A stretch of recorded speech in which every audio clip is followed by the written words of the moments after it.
Hello, my name is Reza Shafi and I'm the Director of Product Management for Mule ESP and Mule Studio. In this short video, I'm going to demonstrate the new Visual Flow Debugger feature of Mule that is available as part of the Mule 3.4 early preview release.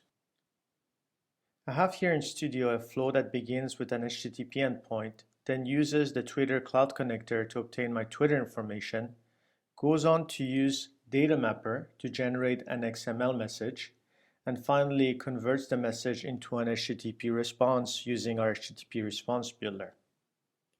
To demonstrate the new Visual Flow Debugger features, I'm going to begin by placing a breakpoint on my Data Mapper node. So let's do that here. Note that I could place the breakpoint on any of the elements in my flow. I can now run the project in debug mode just like I would do with any of the Eclipse projects using the debug run commands here.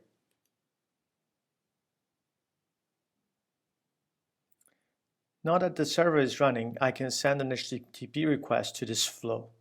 I can do that using curl.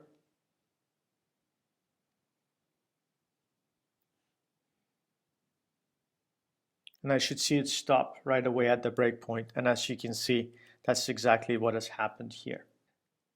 So now I see that Studio is showing me a new debugger view. This is a new debugger pane. Let me expand that.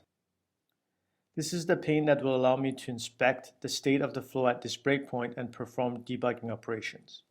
Let's point out some of the features that are available on this pane.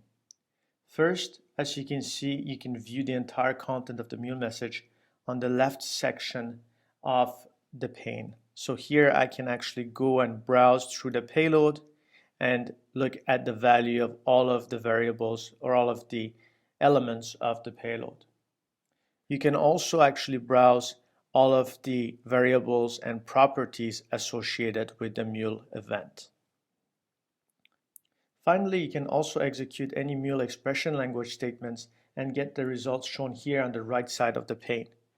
As an example, if I do a payload ID expression, I should see the ID associated with the Twitter message that has flown into this flow.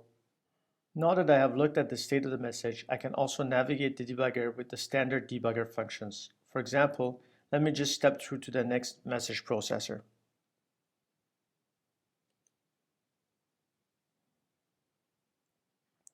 Something else that I can do is associate a condition with my breakpoints. To do this, I need to switch to the Mule breakpoints pane where I will be able to see all of the breakpoints that I have. Now when I select a breakpoint, I can click on the conditional node here and place a Mule expression language that evaluates to a Boolean. And whenever that Boolean expression evaluates to true, that is when the breakpoint is actually executed. And this will allow me to do better debugging by making sure that I look for conditions that are error prone so that only then I can actually perform my Visual Flow debugging. This brings this demonstration of the new Studio Visual Flow Debugger feature to an end. You can go ahead and download the early preview version of Studio that I just demonstrated at mulesoft.org/download.